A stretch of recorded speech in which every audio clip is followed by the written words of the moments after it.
Perkenalkan, nama saya Melati Simanjuntak dengan NIM 1930 20 21 70 21, program studi manajemen pendidikan dengan mata kuliah manajemen perubahan.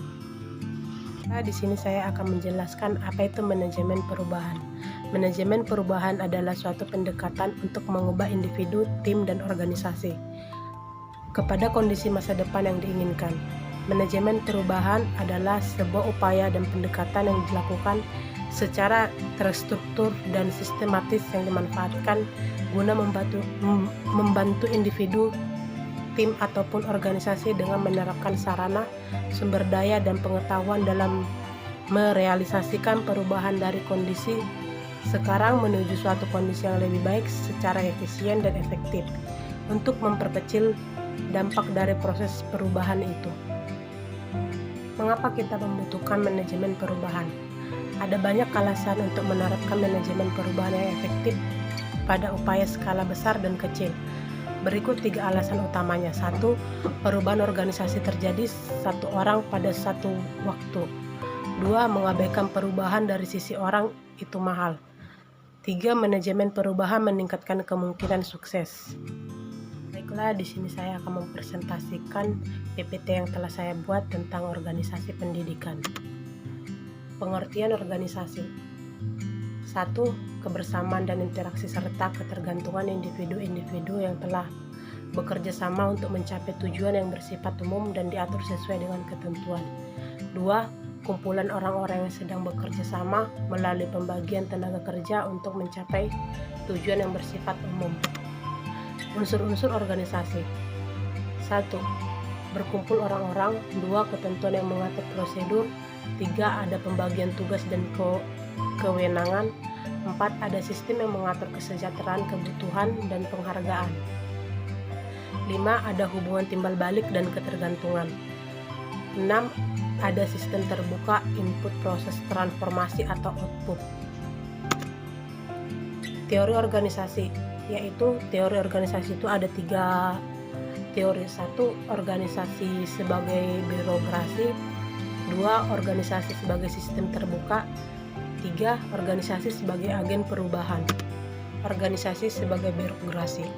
Organisasi sebagai birokrasi itu ada 3, yaitu birokrasi dipelopori oleh Max Weber. 2. Birokrasi ada cara kerja yang sesuai tata aturan dan berliku-liku.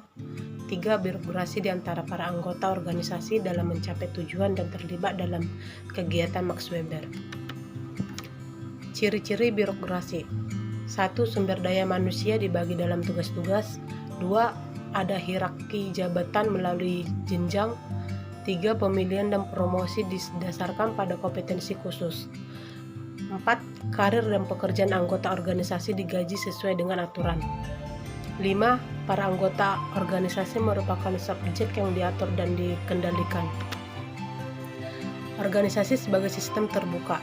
Organisasi sebagai sistem terbuka itu ada 2, yaitu terjadi transformasi atau perubahan sumber input menjadi produk output dan pemeliharaan sumber daya manusia.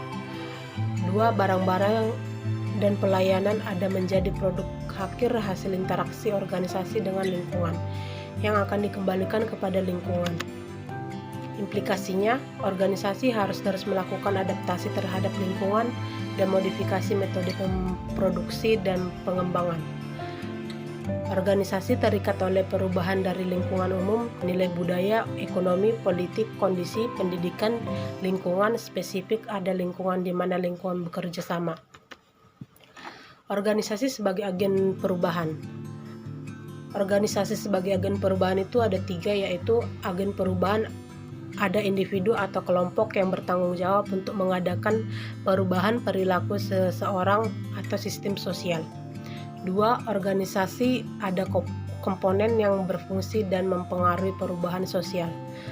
3. Organisasi memerlukan kekuatan dan dukungan masyarakat.